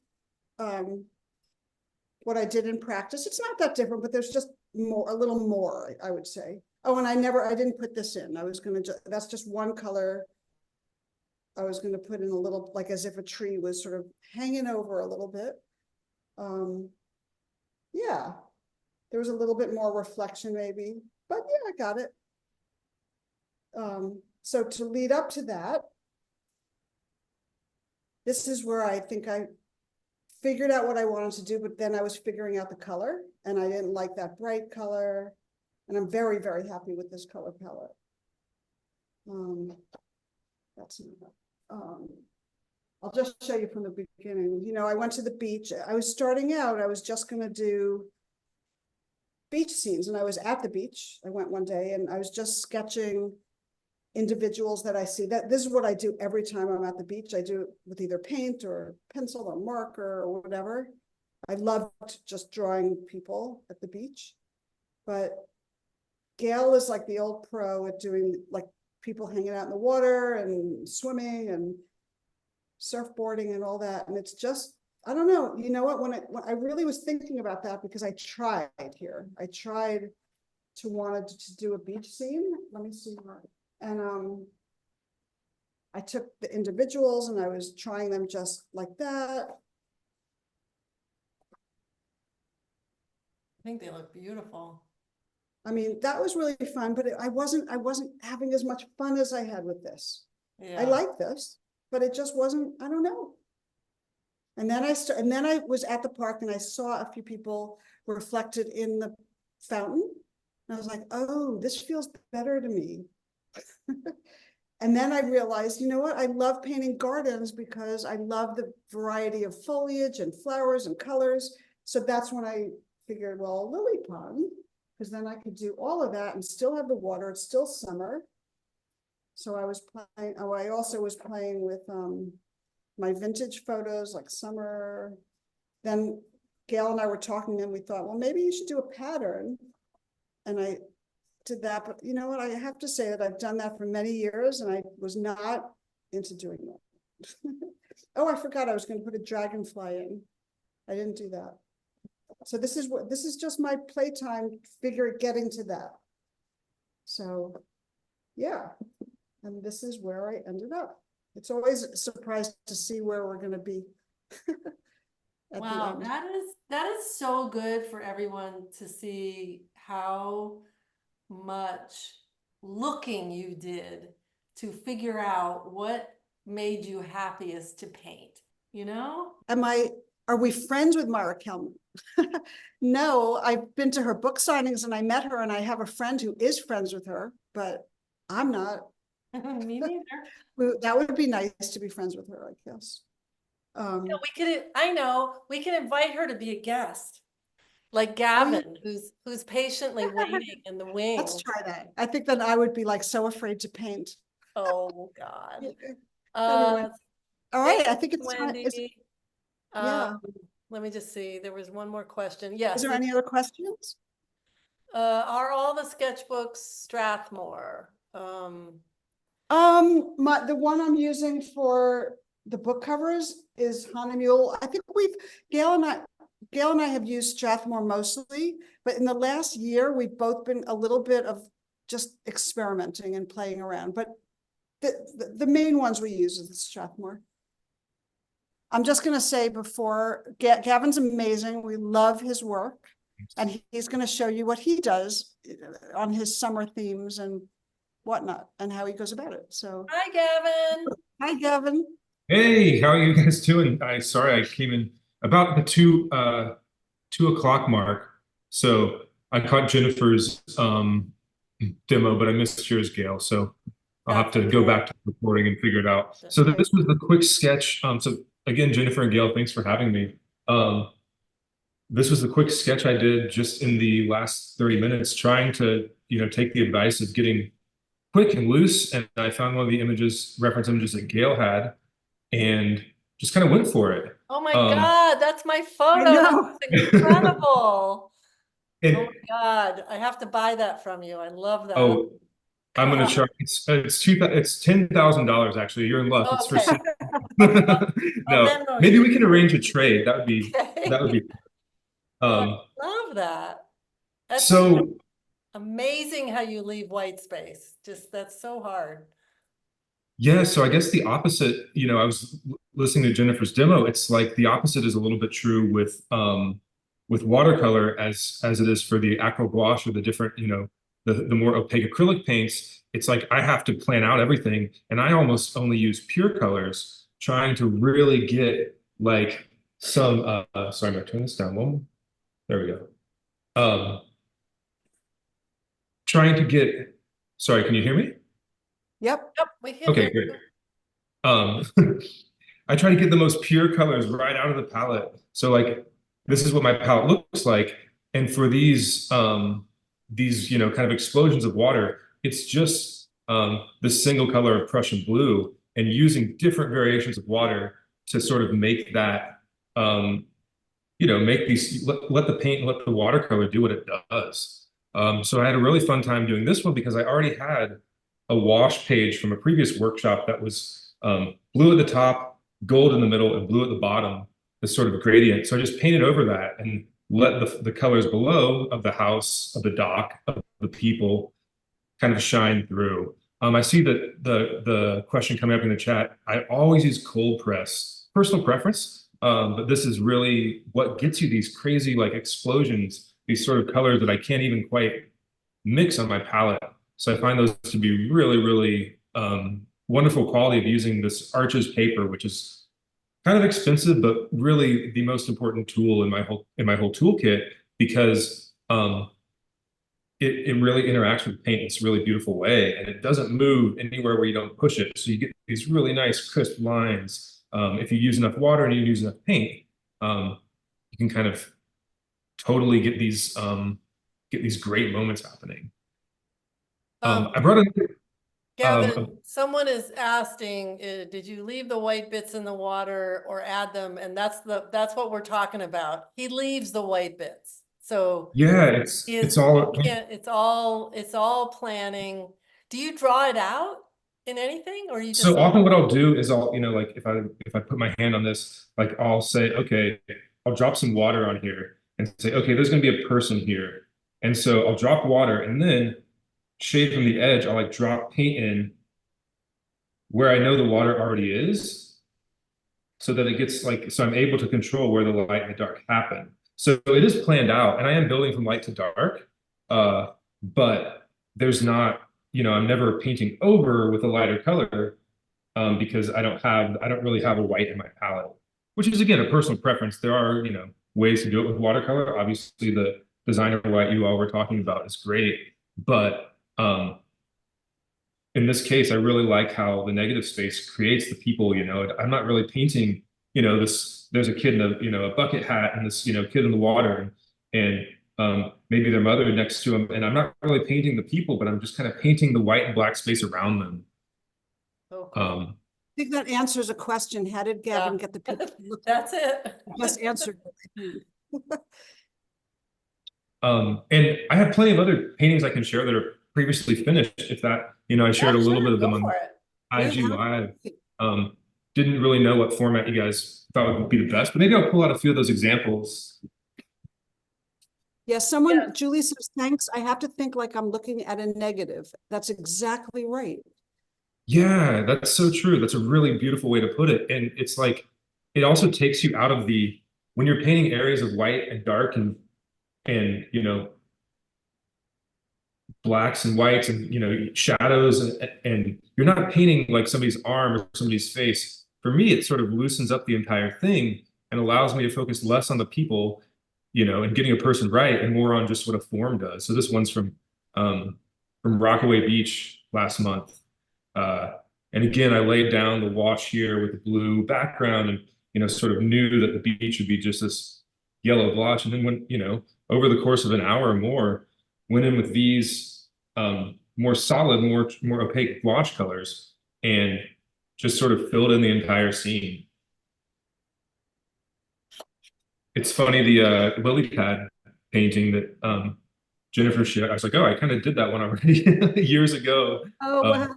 At my in-laws' place in Kansas. And this was when I was first really starting to learn watercolor. I think during the summer of the pandemic, 2020, and they have this pond, go out and watch the beavers and watch the dragonflies. And I was just like, all right, bring it on, Monet. Let's see what we can do. Yeah. I'd like to look back. It's a little like my style now, you can see it's a little playful, looser, there's lots of more explosions of color. And back in these days, I was a little bit more, rigid and sort Yeah. of straightforward. I was using the paint. The question, is this plein air or from reference photos that you took? You kind of do both, right? I do both. These ones I'm going to share with you are all plein air. I actually find it counterintuitively easier to paint in plein air because I'm not so hung up on the details. Like this was nice painting this reference image that you had, Gayle, because I had it on my screen and I was like, oh, I'm trying to get my setup. I'm not able to zoom in on it. But when I can zoom in infinitely on a painting, or on my reference image, it actually causes me problems because I tense up. I make it too exact. And I liked, Jennifer's point about giving yourself limits. It's a beautiful limit to not have a reference image you can zoom into Exactly. infinitely. So again, you see, like it really creates, and these people are moving on the beach. So Oh, this one's love from that. Rockaway. It's not an exact copy of the scene. Obviously, these people weren't all there at the same time. The beach was colder that day and it was much more sparsely populated. But you can sort of build the feeling of the scene over time. And the nice thing about people on the beach is they don't move as much. So that's a really helpful thing. What kind of paints did you use for the painting today? So I'll share my palette here. And this, I really use, let's see. They're all watercolor except for a few gouache, which I guess I didn't even use in this painting. So this was all watercolor. The wash was made out of yellow ochre and Prussian blue, which is my go-to sky color, my go-to watercolor. My go-to watercolor to paint the color of water. And then I used a little bit of this opera pink burnt sienna for the roof and for the dock. Mm. And then I love this green gold. This is like my favorite tree and grass color, Daniel Smith green gold. So you kind of see it showing up here. And then I use a little bit of Windsor green blue shade, which is like, I call it the Statue of Liberty green. I used a little bit of that in the trees, and my trees are kind of a mix of hooker green, Prussian blue, green gold, and Winsor Newton green shade. But everything down here, this is just Prussian blue on top of a Prussian blue wash, with maybe a little punch of indigo for these people like the hair. But it's really just, it's like a 5-color painting. I would just say on that tiny little palette, you have so many choices of color. That's amazing. Yeah, and the big ones are a go-to, and some of these are a little dried and funky, and I've never touched some of these. There's a gray that I rarely use. And then actually some of them are multiples of, like, this is another burnt sienna. This is another yellow, usually another yellow ochre. I think I have yellow gamboge or something like that, but mostly it's these, say, like 6 colors, 7 colors that I use. Do you wash your paper first? I will do an underpainting often. So that's what this was here. I don't do, I know some watercolor painters do the dump it in a, dump it in the bathtub and like stretch it out. I don't do that because I use the watercolor block, the Arches watercolor block, so that it's already kind of pre-stretched and thick enough that it doesn't bubble up so much. Show us more. Okay. Beautiful. So Is inspiring. that, Thank did you. you make that palette or was that like a Daniel Smith something or other? The palette, the actual metal palette itself is from a company called Art Toolkit in Port Townsend, Washington, who great, very landscape focused. They do a lot of really cool stuff in the Pacific Northwest, and I've done a couple demos with them as well. This was from Coney Island Workshop last week. Again, a quick painting, 40 minutes, 30 minutes, beach towels, umbrellas, beach chairs, the pier. There's always this kind of element. I don't know if you all feel this. There's this low level of panic when you're giving a workshop and you're like, I don't know if this painting is going to turn out by the end of it or not. Yeah. So that's how I felt here. Another one, it's again, a lot of variations of the theme. This one I'm a little closer to the water, drawing some tanker ships off the shore and sailboats from Jones Beach. This is a really beautiful day. I think I went surfing before I did this and got up 0 times on the board. So I needed something to feel like I was good at something that day. Hey, someone asked about your workshops, and we will include the link to Gavin in our email so you can check out his workshops and Do see. you ever do online workshops, Kevin? I've done a couple. I haven't hosted them myself. It's usually through another organization. So it's kind of a once every 6 months, once every 4 months type of thing. A lot of them are in person in New York. And yes, Gavin to Draw on Instagram is my Instagram handle. So that's where I post about it. I'm honestly pretty bad about updating my website, True Artist in True Artist fashion. So Instagram is usually the best place to find the information. And this one was from Connecticut, I think Norwalk, a couple summers ago. Love the lifeguard. I don't know. I wasn't too happy with the figure. I think he ended up looking like 10 years younger than he actually was, but I was really happy with the surfboard. Just, a quick use of white space here. No people, but more of a landscape standing on Orient Point in Long Island. And I really had I mean, this is an incredible place. It's the northernmost farthest tip of Long Island. And there's actually an artist who lives in this lighthouse. Maybe he doesn't live there, but he built like a weirdo art studio out here. And I found this out trying to get information about it afterwards. I messaged him like, hey man, like I want to come like visit and I could paint there. And he never got back to me. So I'm still waiting. Wow. But it's this crazy, it's like this is, you could almost walk out on the sand here. It's a really bizarre area between the Long Island Sound and what body of water would that be? It's not the Pacific, or excuse me, it's not the Atlantic. The Atlantic, yeah. Yeah. Well, this is almost like maybe going into shelter. Anyway, I'll look on a map. It's not quite out to the ocean yet because it's a little bit farther because the southern fork goes, farther out into the water. Right. Hey, Gavin, you yeah. guys, The sound, right, the sound. Yeah. So Gavin, this is gonna be your last one. You have one more minute. Beautiful. Okay, well, let me make sure it's a good one. This is Miami Okay, Beach, beautiful. and this is Oh, here's oh. you know that there's a surf movie called Endless Summer. Oh, I was gonna say, that looks like the poster.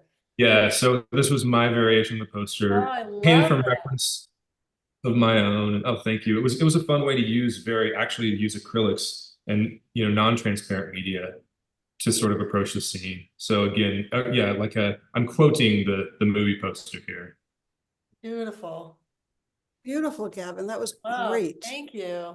Thank you Okay. for having me. This is a pleasure. I enjoyed painting along with you and watching your process too. Thank It's you. so cool to just see a completely different way of working, you know? Yeah, So very inspiring. great. So what we're gonna do now is, if you wanna raise your hand, if you wanna show what you've painted, please just show, one or two really quickly because, we wanna get as many people in as we can, and Romina will spotlight you and then also, unmute yourself and we can see what you've done. Thank you, Gavin. That was awesome. Yeah, Thank that you was very much for having me. I really appreciate painting with you all and hope to do it again soon. Romina, are you there? Can you spotlight Okay. Darlene? All right, so we'll start with Darlene.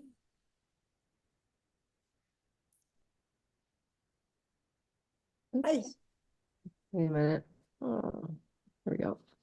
So I've got these two. Oh, beautiful. Can you hold the left one a little? There you go. Yeah. There we go. Oh, nice. Yeah, beautiful. I love your interpretation of mine. That was great. Yeah, I don't do people very well, so Just gotta practice. Yeah, great. yes. Thank you. I love your classes. Thank you. Thank you. Next, we have Charlotte Hamilton. Oh, sure. Hi. Hey, thank you so One much. does blue shine art, right? Yeah, She's- I love painting with you guys. You know that. So I did this one when Gail was chatting, and this one when, Oh my when God, you Jen- made it look exactly like me. Jeez. Wow. well, Beautiful. I owe you a portrait, so you'll get that one and the other one. I'll send it to you. Oh, They gorgeous. were great to paint. Thank you. Great reference photos, and I love watching you guys paint. Thank you. Beautiful. Thanks, Charlotte. Thanks. And you guys, Charlotte also teaches a bunch online if you find her. Charlotte, why don't you type your Instagram in there so people can find you? Sure. Thank you. All right, next we have AWC Berlin. Oh, hi, Susie. Hi, it's Susie. I know, I don't know how to Hey. change the setting. So love this. I love this painting of the two water. I've been wanting to paint my dad's water lilies, so this is a very good option. Oh, And this one I nice. call Hannah at the lake because when you painted it, it looks exactly like my niece at her lake house in Oh, Connecticut. great. So Love awesomely that. fun. Thank you. Beautiful. Always enjoying your classes. Thank Thank you. you. All right, next we have Lauren Goldman. You're muted.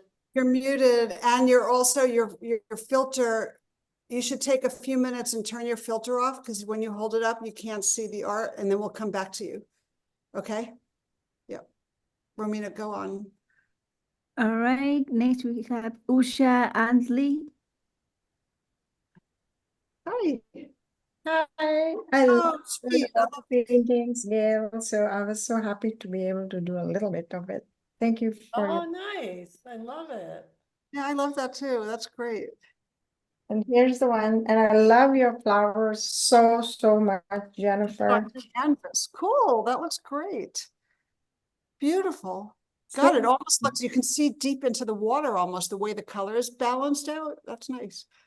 Thank you. It was just so much fun. Thank you so much for your classes. Oh, you're welcome. Okay, Lauren, next we have you wanna Atu go- Lauren Goldman. Yeah. Back to me. There you are. Okay, I got it figured out. So this is the first time I've taken a class with you all, and I've really enjoyed it. This is also the first time I've ever used this kind of paint. I bought them this morning, so I have her. Nice. And Good job. This one. Beautiful. Wow. You did amazing. That's so good. Thank you. It was a lot of fun. So thank you so much. Next, we have Eva Ellis. You know, we're seeing a lot of faces we haven't seen before. Yeah, I This think is so. great. Hi, Eva. Hi, so I'm the one who is asking questions because I usually paint in watercolor. Uh-huh. So I'm pretty happy with how they came out for being new to acrylic gouache. But you can see what I mean. I get a lot of texture. Yeah, very But nice. that's fine. I think getting texture, like, even if you mixed, if you tried to get some part of it thicker and some of it less thick, I mean, if you saw this live, like close up, there's texture. It's Okay. not like there's silk screen. Okay. You know? So that looks great. I mean, the water one, Gayle's, the one you did from Gayle, has a lot of transparency. It looks great. Yeah. And this was my own photo, but I did watercolors. Thank you. Thank you. Okay, next we have Toby. Yeah, just Mary, just 1 second. I just want to say that both of us don't paint with easels, but Jennifer paints flat and I paint actually upright on a slanted table. So anyway, Mary, go for it. Let's see. Oh, nice. Nice. Wow. Peace. Beautiful. Love it. That's great. I like the color of the water on Gayle's. Also, it's like really sort of rich, dark. I like that color. Pretty. Yeah, these are nice muted palettes, beautiful, and the pink popping out. It's really pretty. I think you're muted, so we can't hear you. Well, Oh, okay. nice to see you. We don't know why we can't hear you. You can hear me though, Okay. right? Okay, next we have G Doll Art. Jennifer, can you hear me? Is that me? Yes. Yeah. Yes. Yes. Yes. Hi. Okay. Yeah. So that I have a hard time painting and watching and listening. So I just did black and white. It really helpful though for me. And I can't wait to go back and paint. And then just the other one. Yeah. But it's really Good helpful idea for to me. sketch out that way. Yeah. It's a great idea to sketch it out like that first and like learn it and figure it out. Yeah, well, I think too, doing some of your other classes and watching you work in your sketchbooks and the process is really helpful. So thank you. Great class. Thank Oh, you. great. All right, next we have Lori Amer. Hi, I wanted to paint this little picture of my granddaughter. So Yeah. Oh, I nice. just do it. And even though the water is like dead still here, it was so fun to make, you know, a little texture. So that was really fun. I'm sure it was that movement as soon as she started moving around a little bit again. Oh yeah, splish splash. But for the picture, she was. Thank you so much. I love it. Next we have Michelle Shine. Hey, Michelle. Hi, Michelle. Oh, Hi, guys. you're muted too. There. Oh, wait a second. No, now you're not. You're okay. Okay. So this is my first one with Gayle's. Oh, cool. Yeah, that was Twist. Yeah. Yep. It's always fun to do your water, Gayle. It's always different. And then I also loved like putting all these different elements together. I thought that was really interesting, bringing the goldfish and the. Oh, your So- shadows are awesome. I love that. Yeah. That's so fun. Thank you. It's a great class. Great to see you guys. Good to see Good to you. see And next we have Shelly O'Neill. Hi, this is the first time I have shown, but my third class, and it was so much fun. Oh, look at that. Wonderful. Oh my goodness, that's so great. Your water texture is so much fun to do, and I loved doing the lily pads. So thanks so much. Your classes are awesome. Oh, it's great how you pulled some of the patterning from what you learned in Gayle into the one that I. Yours. Yeah, Very yeah, it cool. was fun. Thank you so much. And Okay, thanks for being brave. Perfect. Next we have Dana. And there's my Hi, sister. Hi, Dana. I'm Gayle's sister, and see my portrait behind me. I always like to show that off. Okay, so I joined late with Jennifer, and I wanted to use my new Gayle's favorite markers. So I couldn't even deal with the person, but I had fun with the lily Look at pad. that. Amazing. What do you That's think? Yeah, that's great.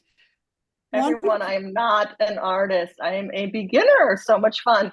And then I live in San Francisco, and I walked the beach this morning, and I took this picture because this is San Francisco summer vibes, super foggy. And so while Gavin was talking, I just used the pencils, but I'll go back and use the water. But anyways, that's San Francisco summer vibe. Good Thank you. job. Good job. And next we have Kate. Hey, You're I think you're on mute. Kate. You're on mute.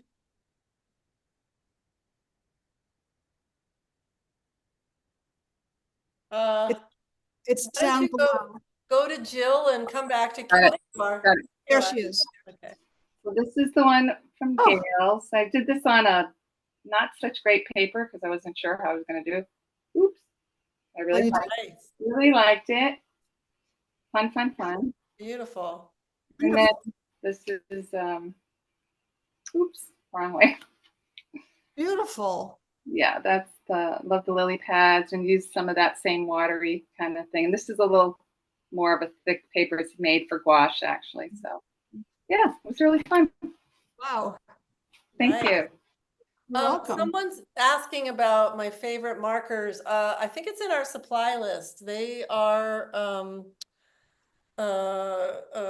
Kuretake,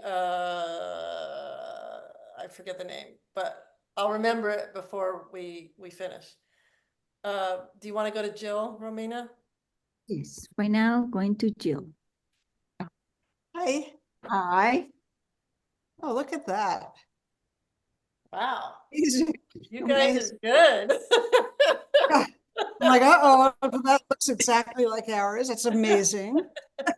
Thanks. Thanks. I had a lot of fun. And I too, somebody asked it in the chat, like, when you guys paint, you draw and your paint comes in one beautiful stroke. And sometimes my paintbrush is a little like sloppy or sketchy and not the beautiful, fluid line that you all get. Looks good to me. Can't tell from that, but maybe it is too sticky and you need a little more water, maybe. Okay. I think it's just probably 20 more years of practice. Yeah. Maybe. Okay, now we go to Kuyen Dong. Hi. Hi, I'm just gonna unblur, sorry. So this is my first time taking your class, and I couldn't keep up. So the first one was just a sketch. But by the time Jennifer came on, I got the sketch in and I had to do pastel because the paints were too quick for me to keep up with. So this is my version of your painting. Beautiful. I love that. Nice. It's really fun to see it interpreted in a different medium. So love that. Yeah, thanks for having the class. It was really fun. Good. I'm so glad you came. Awesome. Next we have Karen Warren. Hello. So this was the first one I did. Whoops, I'm going the wrong way. I didn't get the figure in there, but I really paid attention to the water, which I loved. And this is the second one. I'm a little spazzy here. The second one I did, which also I haven't done the figure in there yet. Beautiful. Thank you. That was great. That's great. All right, next we have Julie Barber. So I use watercolors because that's what I had. This was the first one. She's naked. Often naked. And then this is the second. Oh, I love that. I look like a mermaid. I love it. Yeah, I did like some windswept hair. That's great. And yes, my first class. I had so much fun. Thank you. Thank you. Okay, next we have Oriel Watts. And this is our last one. I did not do an inspiration, but I do struggle with wanting to draw with paint. And so I did my daughter, and I definitely have a lack of the right texture to the paint. I think I have the same issue as someone else mentioned earlier, where it's just a little bit rougher. I think it looks good. Hard for us to tell because it doesn't look rougher. Yeah, It just feels like I'm drawing with paint. that's great. Well, there's a certain aspect of that, maybe. Like that, you know, if you're comfortable with that, it's fine. Yeah, I mean, I guess I just struggle with the texture. I feel like it's just not thick enough, and so it's streakier. Then you just keep practicing until it becomes the texture you want. But Yep. it looks great to me. Oh, thank you. Angie Next. from Berlin. Hello, thank you so much for your class. I'm way behind, but I got Oh, those look great. the beginning of everything. You know what? Just Thing I didn't. let the water go through the shadow on one of mine, and then it'll all come Yeah. together. Those look Okay. great. Thank you, Nice. Gail. Wonderful. And I have to work on Jennifer, so, but I think she looks good, so that's good. Yeah. Oh, that came out great. Thank you, everyone, Yes, thank for you for coming. coming. We always enjoy these so much, really. Like really, we do. It's we love teaching and we love doing these. We love planning it. The whole thing. And we got I wrote down lots of your ideas that you put in the chat for our next one.